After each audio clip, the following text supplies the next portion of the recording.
Hi guys, welcome. My name is Chuck Bruce. I'm one of the instructors here at William Holland.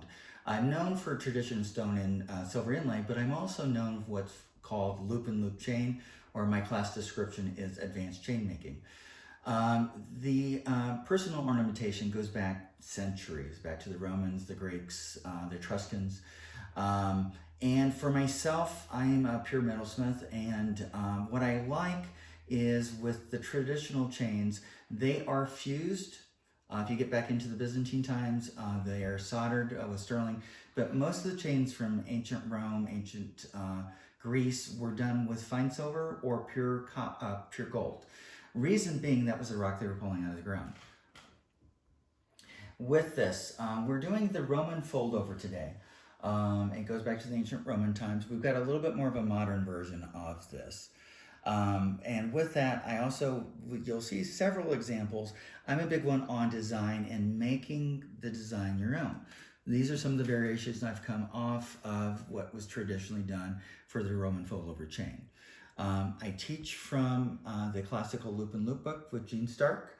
She was renowned in doing documentation on the different chain styles, most for loop and loop chains. Book's called Classical Loop and Loop. It is out of print, but you can still find copies on Amazon. What I'm going to do is walk you through several of the processes that I sometimes don't think are covered quite enough. My mentor in this was Howard Siegel, a teacher for years and years and years there. Really, really lovely man, but knew his stuff. We'll be doing 16 gauge fine silver, and we're going to talk about the coiling process, but I want to cover a couple things with this. One of the tricks that I found anytime I get metal is to go ahead and in a folder put what the metal is and the price, the date and the price I've got it. What that really does is tell you your cost of goods, what that is running. I also, just for my own organization skills, get top-loading backpack folders to stick all my silver in. Makes it easy accessing, not really running everything around. What's in front of me is a coiler. I have one of the old school ones. Potter USA has a coiling system. Peppy does, a couple other people. This one I absolutely love. The metal that we're using today is 16 gauge fine silver.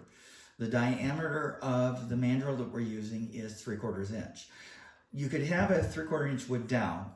Metal doesn't come off the wood dowel really easy. This is an old chisel that I just took the chisel, cut off the end, and made it for my dowel. Again, I'm great on repurposing things. This is part of the coiling process. So I have a hole in my mandrel. If you've got very small mandrels, what you can do is stick your wire here on the side between the chuck teeth. Put a hook on the end. Part of the process I learned from Howard, a lot of people would start doing this and trying to do it with their finger. You're going to have finger fatigue, and you can't get that wire to form around, that mandrel in a nice tight fashion. You need some tension. His trick was to use a clothesline and pin, and then put a hole in it. So what it does is a couple things. As I'm coiling, I can put tension on the backside of this wire, and then I'm using the pin to push that wire against the mandrel. In chain making, the biggest thing is that initial form that you're doing for your links. And then with the wood dowel rod, I can push this up again and get less loss of material because I've done that. What I do is clip the hook, a little bit of loss just on that, and I ply off and I have my coil. Again, tension on your coiling process is really going to help. If you're trying to do hand coiling, you're just not going to be as effective. Your form's not going to be quite as good. The next thing I do is cut the coil.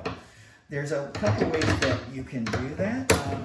These are shears. I showed them earlier in another video. I am a huge fan of it. Judy King has some shears. There's somebody else out there. Eurotool has them. Amazon has these.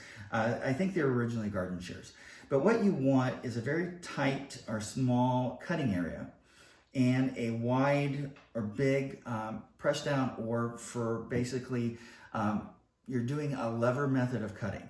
So the more you have high pressure here on a small area, you're going to be more effective in cutting. They also have what's called coil cutters. You could also saw this. One of the tricks I've got is a little tool for being able to saw these guys. The shears work just really well. Fine silver will fuse to itself. Pure gold will fuse to itself. Keep the coil in this fatty part of your wrist, or your hand, I should say. And what we're doing is just cutting a few at a time. You dump down in wherever you're going to go, find that same exact channel, do the same thing. Just drop them in. You're always bringing this down. What you're going to do is not cut yourself because you're up and away. If you do it up in your fingers, what happens is you bobble and you cut yourself. Again, safety in this, but it's just an easy trick to doing this. One of the things that I love about fine silver, a lot of people think it is too soft for jewelry. It's not. Anything can be wearable as long as it is basically work hardened enough. And I like that I'm doing something that goes back centuries. So with any link, whether or not you're doing chainmail or you're doing a hot connection, you need to do a little bit of a crossover to create tension.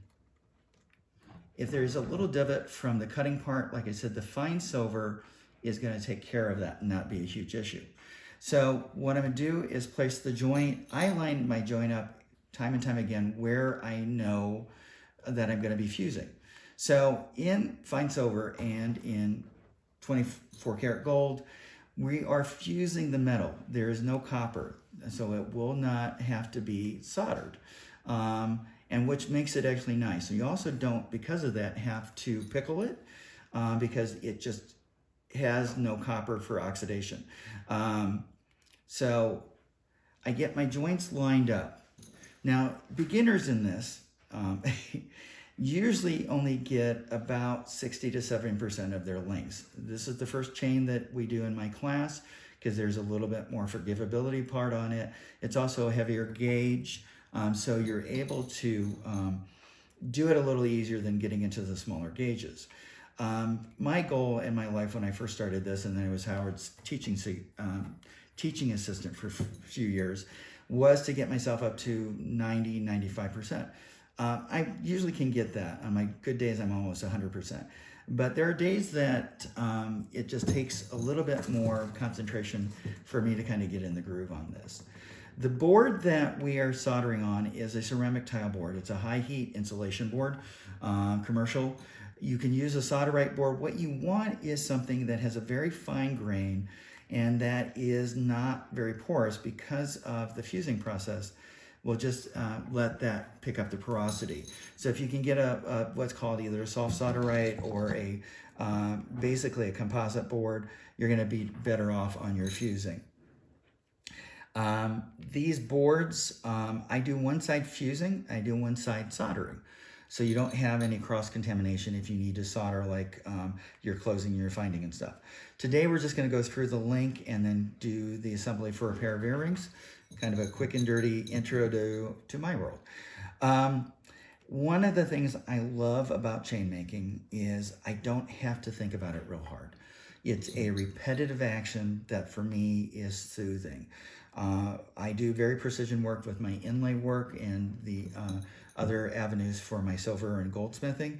But for chain work, I just can sit and zen out on this, you know, kind of get into the flow and everything else. Again, people ask why I work in an annealing pan, because I can do, ding. I can reverse it around, ding, ding, ding, ding, ding.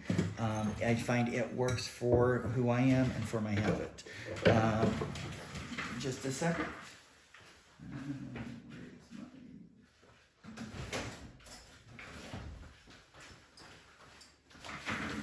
Again, I didn't move my striker down from another station. So we are using what's considered a Prestolite torch.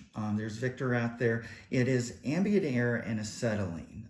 So the air pulls in here, mixes with the gas coming through, and that's where you get your fire. There are oxygen and acetylene, oxygen and propane, called Little Smith, or I have a Gentech version of that. which are good. They're a lot hotter flame. Depending on the chain that you're doing and how intricate, you might want to vary, saying, okay, maybe I need this tool. Originally, when I started this, I started it with a butane torch, a small soldering torch from Lowe's, or a creme brulee torch. Those actually work. A lot of people don't realize you don't have to invest in huge systems to get what you need. Come on, baby. So I have found that if you start to, the left or the right, make it so you're not passing over something hot. So I start on the left, so then I'm not going to be over what I just fused. So you look for, when I tell students, when it becomes like mercury, and then you pop up.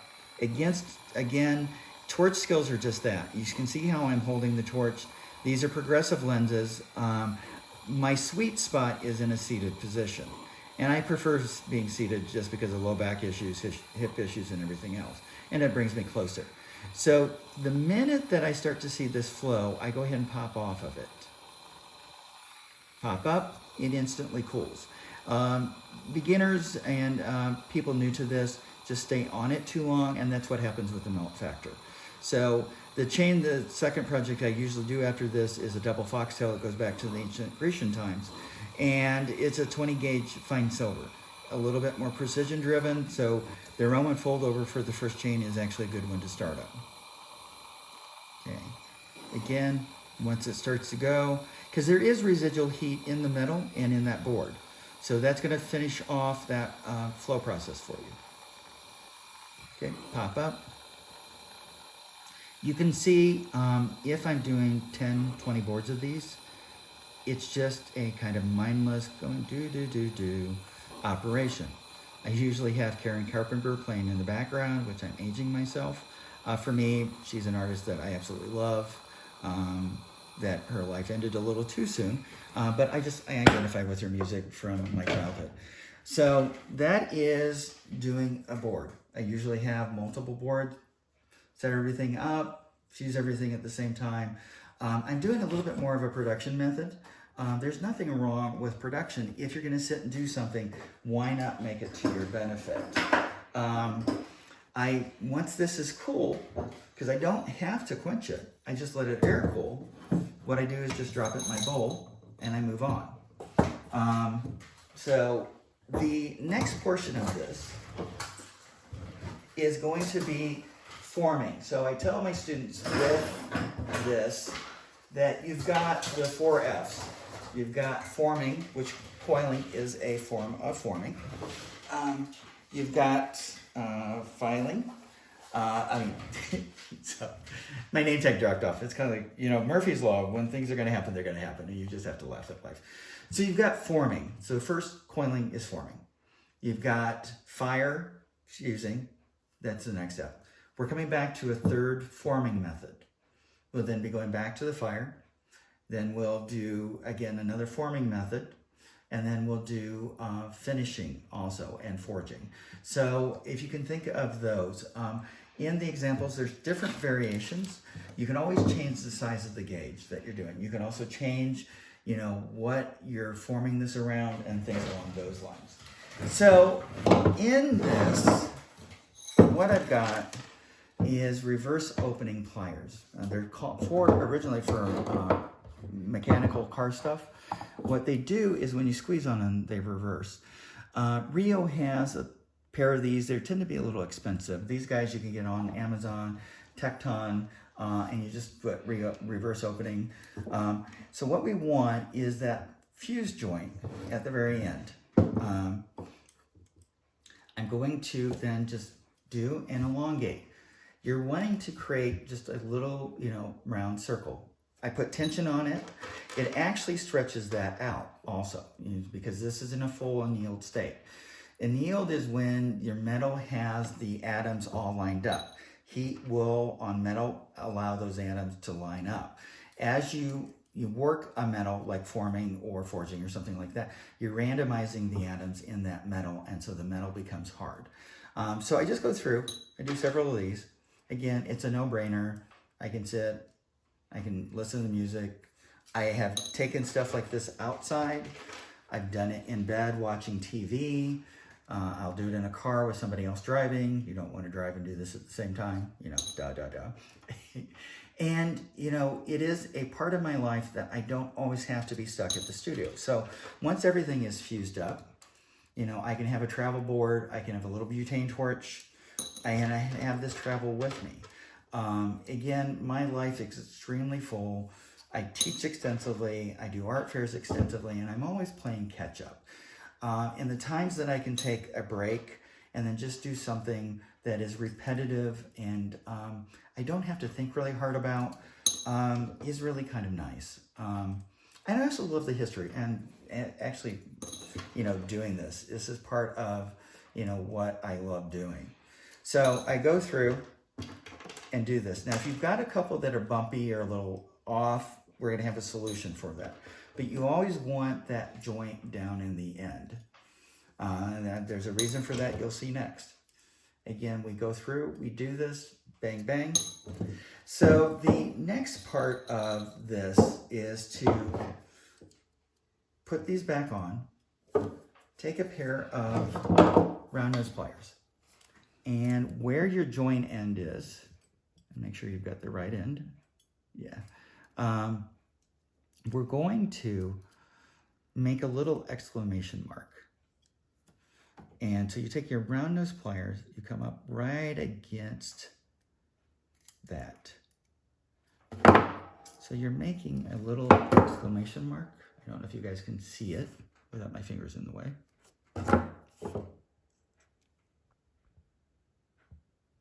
So what we're doing, we're going to be balling this end up. You're forcing those wires to meet. So when we bring heat on it, it's going to want to stop where the wires are connected. If you have a gap there, it's going to allow it to creep up a little bit more. Because chain making is about consistent lengths, you're trying to keep some of the variation down. Now, I always tell students these are handmade. We're not machines. You're going to have some variation. The trick with any chain making, especially if you're doing fused links, is that you then grade your links just like somebody grades a set of pearls. So you match up or you grade them, like in the center of the chain, the links are all the same length. The ends can be slightly smaller. As long as you don't have like small, large, and then kind of mid-size, nobody's really going to ever tell. That's again part of having a critical eye and doing your work. So again, I'm just going through. I'm not going to do all of these. We don't really need all of these. We're just doing for a pair of earrings. Now, when I do this, I sit, I do enough to do a couple necklaces, 3 or 4 bracelets, and a 20 to 30 pair of earrings. My extra links, I just put in a bag. I put the name, I put the gauge, especially if you're going to vary design. You need to have what the metal gauge is, and then what your mandrel size is.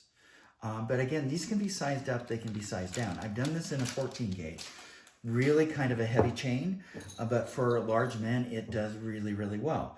Double foxtail, I've done, my traditional is a 20 gauge, but I've done it in 16 and 18. Again, depending on who you are, who your audience that you're doing, if it's for yourself and you like chunkier jewelry, if it's for a friend. For me, I also think as a sellable good, partially because I'm a tool junkie, and if I sell enough, I can buy that next piece of equipment. So it's kind of self-motivating in that.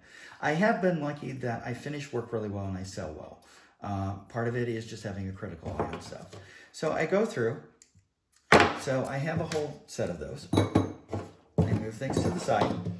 Again, I try to keep my work area clean, just so I don't have anything in the way.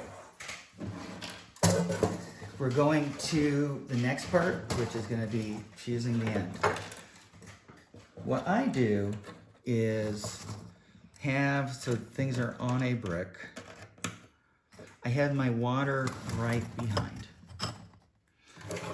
I have my cross-lock tweezers. You want composite cross-lock tweezers, otherwise the heat is going to conduct up.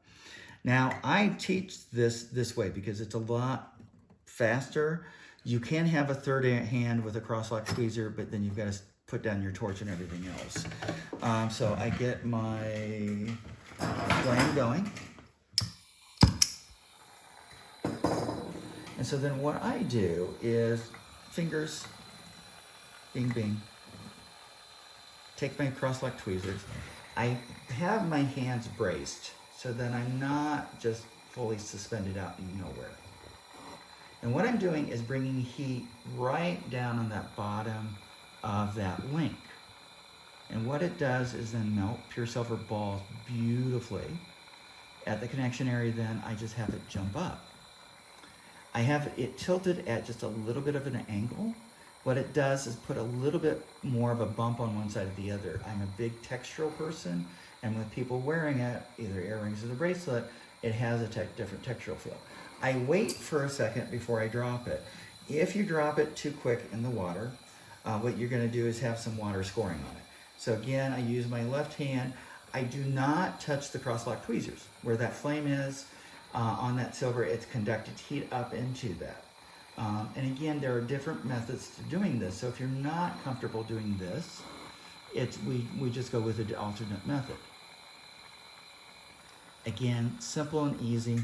It's kind of fun to watch silver flow and ball. If you ever have some scrap silver, just someday lay everything out on a board and just start balling things up. Again, can be very just cathartic. That or I'm just odd that I like things like that. That's what to do. Okay, Chuck's melting things again, dear. You might need to go check on him. So I sit, again, I have several links done. I just do this as kind of a machine process.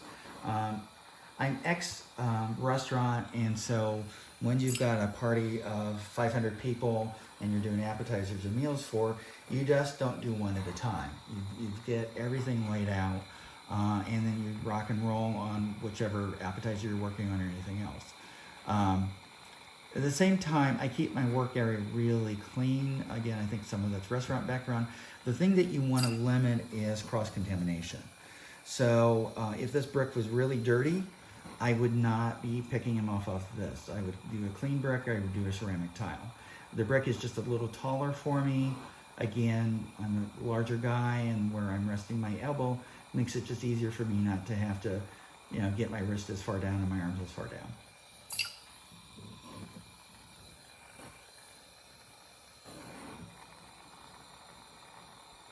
So the traditional Roman fold-over method is what we're learning today, is what Jean's got in her book. I don't think I've got any micro variations. What I have found is I like her book for base instruction, but what I'll do is actually change things to meet my design concept, whether that is a mandrel size or if it's a gauge or whatever else. So we had, with the coiling forming, we had the fusing, fire. We are now, we then elongated and pinched, which is forming. We're now doing, and then we just had fire with the balling up. We're doing then another forming method. So now, could I just drop these into something and let them grow on their own? Yes. I find dropping them into water makes it so that I don't grab them too quick and burn myself and go, ow, or other words in the, the English language. So what I'm going to be doing next is another forming method, and then I will be also doing a forging method.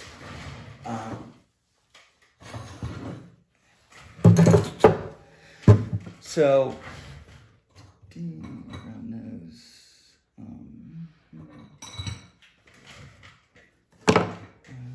Give me just a second.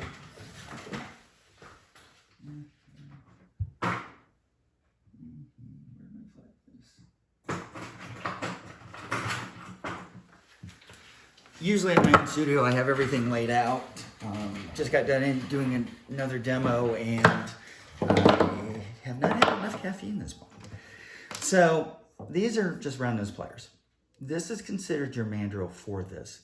You could do a larger round round plier, and which I have done. There's a variation called Romano that is a slightly larger round plier. You can do this around a square mandrel. It's again design driven. This is the traditional. I try to vary things. What I do is take this and I rotate it down until it's down at the base of that. I squeeze the plier together. You're not wanting to put a lot of dimpling. All you're trying to do is hold it so that you can do the next forming part. Take a pair of square nose pliers. If you have square nose pliers, some of them will have a sharp edge. Soften that sharp edge so you don't have like huge gallows. I flip it around. I go ahead and do the same thing. You have what looks like this. You get my pliers out of my hand.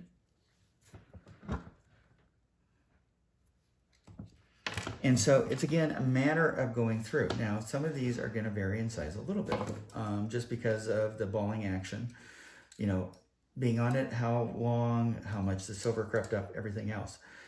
Again, in this, just grade the pieces by length, and we'll go through that in just a minute.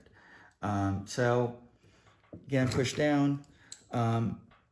These pliers I have in my hand are my favorite round nose pliers, and I tend to, I think we all have those tools that we just absolutely love. And so I like the size of these for the traditional. Now I want to show that I've got where it's not quite, it's more looking like a little bit of a heart down here. You really kind of want to crisp that in as much as possible. Be consistent in your mechanical skills and just say, hey, did I do this the same as the time before? And if you didn't, just go back and readjust. Fine silver is actually very forgiving. Yep, come here. My spring action on these are not working right now. And these are my travel pair. My good flat nose pliers are at home.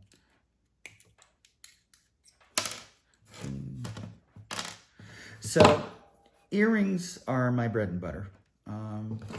I do well with them. These guys are timeless. They also have some textural element. They also are unusual just because it's not like a mass-produced or everybody doing the same thing time and time again. With me varying them too, we'll pan back to the earrings later on, you can vary how you hang them, you can vary how many lengths are in. Again, just play. Just, you know, allow yourself the ability to change things up just a little bit. I'm actually funny. I like buying used pliers. I make sure they fit my hand first. But for me, if I can get a good set of pliers, and the older pliers are actually really nice, I like it just because somebody's history, and I'm not paying full price for it.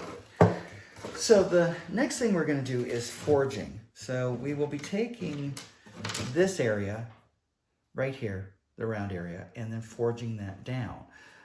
Do you have to? No. Again, no right or wrong. I have found, Chris, if you can hand me a pair of earrings. I have found if you've got a flat area, creates a mirrored or a flat mirrored surface, anytime you move, and women are always, well, men and women are always in motion, you're going to have where that acts as kind of eye candy. Say, ooh, look at that. Oh, where'd you get those? I love those. Oh, his name is Chuck Bruce. Hey, here's where he's at. You know, da-da-da-da-da. And I get a lot of referrals, honestly. So on forging, make sure that your surface has no pits. Again, a lot of people don't realize that in the forging process, hammering process, whatever is on your hammer, if you've got scratches on your hammer, you're going to have scratches in your metal. So the cleaner your metal surfaces can be, the better off you are. All we do is stick this over on the end of the table. I reverse a couple stamps. This is a hammer from Harbor Freight that I redid it myself. Easy enough to take tools and repurpose them for your needs. I keep my thumb out of the way. If you feel the need that you have to hit yourself, do. I don't. Not intentionally. Again, I'm just on that round area. I try to make them consistent. They don't need to be done out. All I'm trying to do is create a flat for that to black light.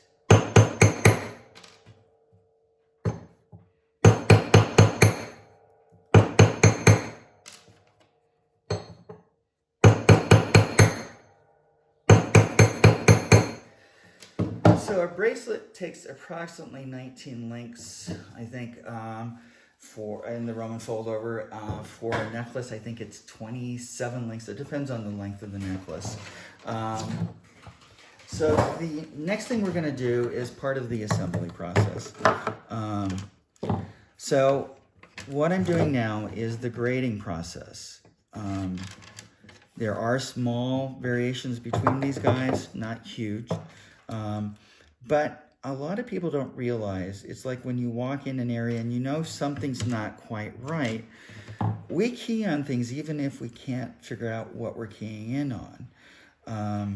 And the more that you can make this look intentional instead of just throwing something together, the better off your overall customer experience is going to be. And, you know, also it makes it look like you're a professional. So just like pearls, what we're doing is grading these things, making sure they're the same length. I have one extra. When I'm doing this, I do additional links. Just have them sitting around. If you need to make a chain or a bracelet slightly longer, you've got them. If you are running low and you have somebody that wants to get a pair of earrings, or you've got your mom saying, hey, I really love these, a friend of mine would like a pair, you have the links to really throw something together easily if you need it. Again, my methodology, do you have to do it? No, I just find it works for me. Oh, okay. So what I'm going to do now is I think I like this one better. This is where being OCD really comes in well, and it comes in really well. So I grab behind the ball of the head. I have a little bit of a bump on the one side. I like that to be up so when women grab on it, they are feeling that. I grab the round nose plier right behind the head. I use my finger and just curl that in. What I'm wanting to do is create a look like this. Let me see if I can get my fingers out of the way. So how this traditionally was done is they would roll the silver by hand, and then they would stick the two ends into a coal fire and actually create the ball that way. I find it really fascinating from a historic standpoint of how long personal ornamentation has been done. I also am extremely grateful when people buy my work. It is me being a part of their daily lives, which, you know, makes me smile. So what I'm doing right now is then I did just a 2 pair. So this is going to be a single pair. I'm going to show you how to do that. I am now doing a pair with 2 links. And this is how you actually would do the bracelet or the necklace. So you have a link, you keep it a little open. And then you take your other matched up link from the next set, slide it on. And then people think, oh, I can pinch this down. You don't want to do that. What you do is collapse that opening, and you want that to be free swinging. Again, engineering part of chain making is something that really has to be looked at. So this is what you get. Now, I will curl this back in. I have a fair amount of Kentucky people that love it this way. Makes a cute pair of earrings. But for the assembly process, then I would just do the next one, curl it in. I always keep my ball down. And if you've kind of screwed up, oh, I haven't kept these the same way, just reverse it. Again, fine silver is forgiving. Now, you can eventually get where it will work hardened because you are in a forming process. And you're randomizing those atoms. So it will then start to fight you. So we came back, and what I did was form the first one, and then I put on the second one.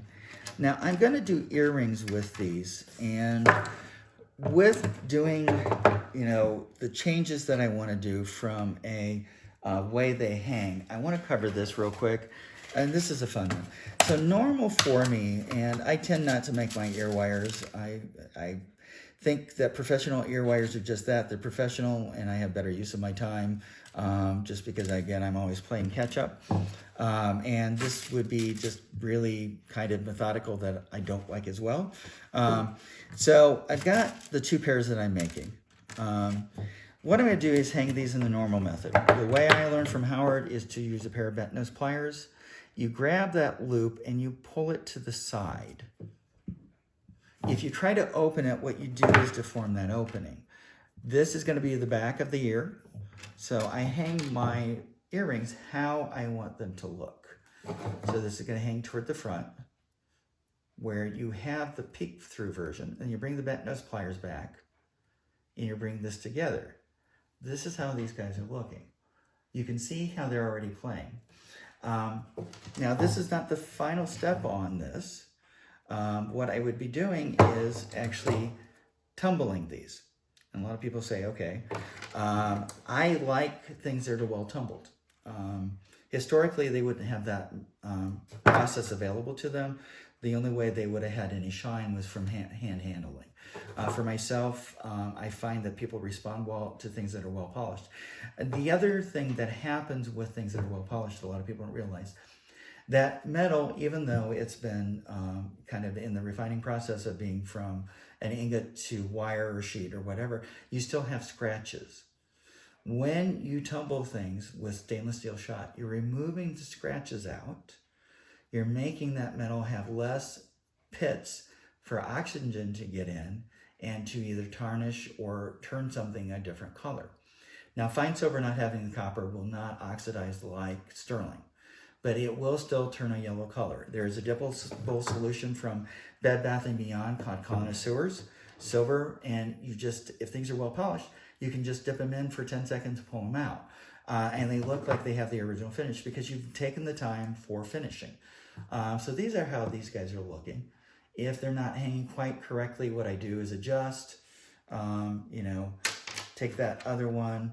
And again, this is part of the process for me, is just taking a look. I think one is not quite as rounded as the other. And so I'm just changing that opening. And since it's on the back side, it's not really going to matter. You're going to have some micro variations. This is, again, where these guys are hand done. So the second pair I'm going to do is what I call hanging upside down. I'm going to hang them like this. The bad part is if I would hang them like this and do the ear wire, they're going to be out to the side. So that ear wire channel, that round, has a defined opening. Different ear wires have different sizes, again, to think about. What I need to do is reduce this area where it's going to hang. A pair of round nose pliers, crimped in well, actually changes that diameter of where they're going to be at. So I'm going to do both at the same time. I tend to just do that. It just makes it easier. I take my bent nose pliers. I crimp both ends of this wire, both sides of the circle, and then I just twist. Easy enough motion. So now when I go to hang, everything's going to hang in the right direction. I take the same, where I open the wire out instead of trying to open it sideways. Make sure that you've got these faced how you want. And then this is what we're looking like. Again, they're going to move, they're going to play, even in an unpolished state. You can see how that mirrored flat refracts light.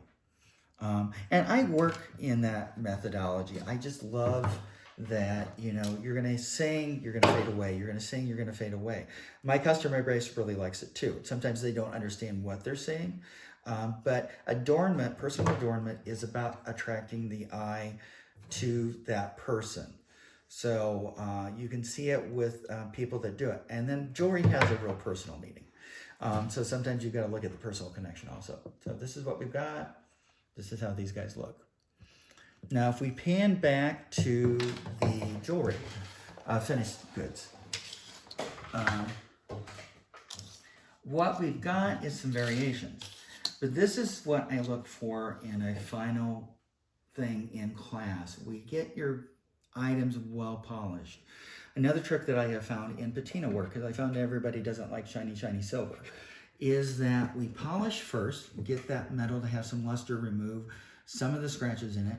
We then patina and then repolish. What you're doing is embedding that patina into the surface of the metal. but you're also giving that metal some life. So again, when somebody moves, there is a refractive value to that jewelry. I tend to be OCD on that. It's helped me in both as a sellable good, but it lets me take pride in my work. I get people to a high craft in the class. Part of that is my goal. It's just that when you leave, that you're very happy with what you've made. And also usually people make enough that if they're going to try to sell it to pay for the class, they easily do that. I also want to teach the love of this form of art. Is it high art really intricate? No. Is it a little tedious? Yes. Is it something that's been around for centuries? Yes. You're part of continuing that, moving forward with what's been done for centuries.